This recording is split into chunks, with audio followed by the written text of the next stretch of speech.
الذي خلق الموت والحياة ليبلوكم أيكم أحسن عملا আল্লাহু আকবার বলেন। আল্লাহ সুবহানাহু ওয়া তাআলা বলেন, তোমাদেরকে আমি দুনিয়াতে পাঠাইছি পরীক্ষা করার জন্য। আমি আল্লাহ সুবহানাহু ওয়া তাআলা তোমাদেরকে পরীক্ষা করার জন্য পাঠাইলাম। তোমরা নামাজ আদায় করবা, এটাও আমার রাস্তায় কোরবানির মতন হয়ে যাবে। তোমরা পশু জবাই করবা, এটাও কোরবানির মতন হয়ে যাবে। যত ত্যাগ করবা, সমস্ত ত্যাগের নাম হলো কোরবানি। সুবহানাল্লাহ বলে। আল্লাহর জন্য যত ত্যাগ আমরা করব, এটার নামই হলো কোরবানি। এটার নামই কি? কোরবানি। কোরবানি সবাই করতে পারবে না, এজন্য আমরা আল্লাহর রাস্তায় কোরবানি করব। পারবো তো ইনশাআল্লাহ? কারণ ইব্রাহিম নবী আলাইহিস সালাতু ওয়াস সালামের যেই মূল্যবান সম্পদ ছিল তার সন্তান হযরত ইসমাঈল আলাইহিস সালাতু ওয়াস সালাম।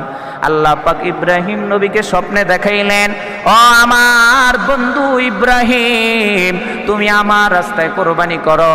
স্বপ্নে যুগে যখন রাত্রে দেখেছে ইব্রাহিম নবী 100 দুম্বা জবাই করে দিয়েছে। সুবহানাল্লাহ বলে। আল্লাহ রাস্তায় 100 উট যখন জবাই করে দিছে, এরপরের দিন ইব্রাহিম নবী আলাইহিস সালাতু ওয়াস সালাম ঘুমাইলেন।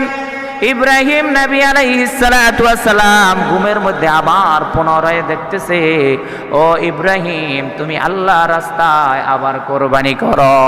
আল্লাহ রাস্তায় আবার কি করো? ইব্রাহিম নবী আলাইহিস সালাতু ওয়াস সালাম দ্বিতীয়বারের মতন এবার আর দুম্বা নয়, ইব্রাহিম নবী আলাইহিস সালাতু ওয়াস সালাম 100 উট আল্লাহ রাস্তায় জবাই করে কোরবানি দিয়েছে। সুবহানাল্লাহ বলে। এরপর তৃতীয় রাত্রে ঘুমাইছে, মনে করছে কোরবানি হয়ে গেছে। ইব্রাহিম নবী কি মনে করছে? কোরবানি হয়ে গেছে। আমি তো 100 দুম্বা উট কোরবানি দিলাম, 100 উট দিলাম, মনে হয় আমার কোরবানি হয়ে গেছে। কিন্তু না রে মুসলমান, ইব্রাহিম নবী যখন ঘুমাইতেছে, গভীর রাত হয়ে গেছে।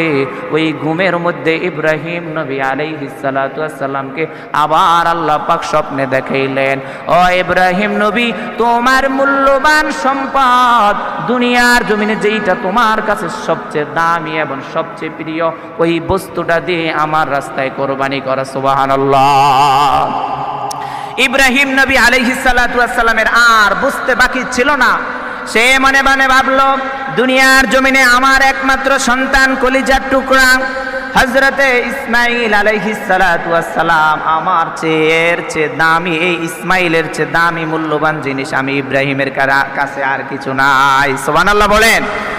নবী ইব্রাহিম নবী বলতেছে, আমার সন্তান ইসমাঈল আলাইহিস সালাতু ওয়াস সালামের চেয়ে আমার কাছে দামি মূল্যবান জিনিস আমি ইব্রাহিমের কাছে আর কিছু